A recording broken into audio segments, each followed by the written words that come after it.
Media के लोग ये पूछेंगे कि ओवैसी साहब आपने बहुत बोल दिया, बीजेपी को ज्यादा नहीं बोलते आप। यानी हमारी तकरीर के अल्फाज और जुमलों को ये सेकुलर, कम्युनल, लिबरल ये लोग इसको तोलते हैं। कितना बोले? 40% बाबा को बोले तो क्या 50% अखिलेश को क्यों बोल दिए? ये तोलते हैं। और जब मोदी के सभा में जाते हैं तो ऐसा बैठते हैं, हाँ पप्पा जी बोल रहे हैं। समाजवादी के सभा में जाते हैं तो भाई नेता बोल रहा है, भैया जी बोल रहे हैं। और हम जब बोलते हैं तो कितना बोले तोलते हैं। हम क्या कोई टमाटर बेच रहे हैं यहां पर? याद रखो मेरे अजीज दोस्तों और बुजुर्गों, फिरौन को भी बड़ा गुरूर था। फिरौन को बड़ा गुरूर था कि मेरा इख्तिदार खत्म नहीं होगा। अब ये मुख्यमंत्री और नरेंद्र मोदी को भी बड़ा गुरूर है कि हम इख्तिदार पर रहेंगे आइंदा 20 साल। इंदिरा गांधी को भी यही ख्याल था कि मुझे कोई नहीं हरा सकता।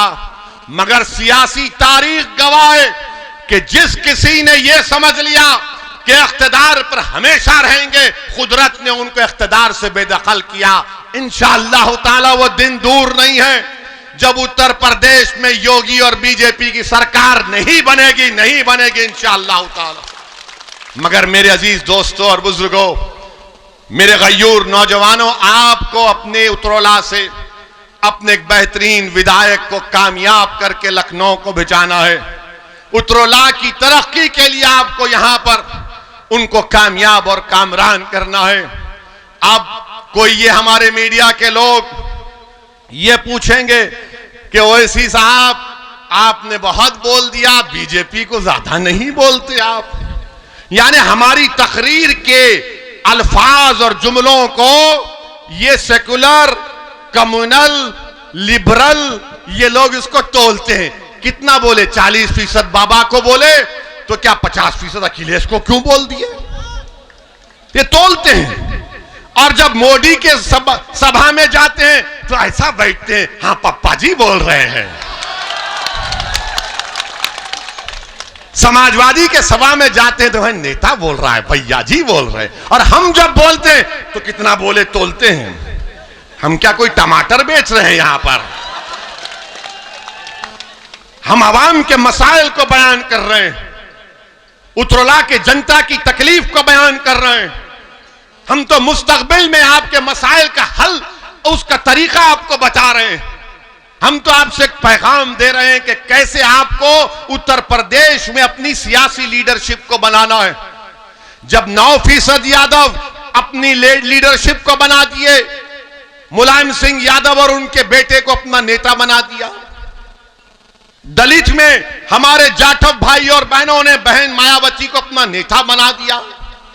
कुर्मियों ने अपनी लीडरशिप वो अब अनुप्रिया पाटिल को बना दिया।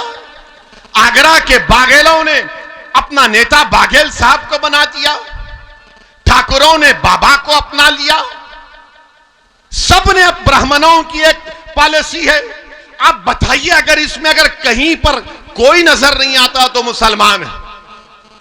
बताओ आपका नेता कौन है? बताओ तुम्हारा नेता कौन है? मेरा नाम मत लो। फैसला आपको करना है। अपने वोट को जाया मत करो।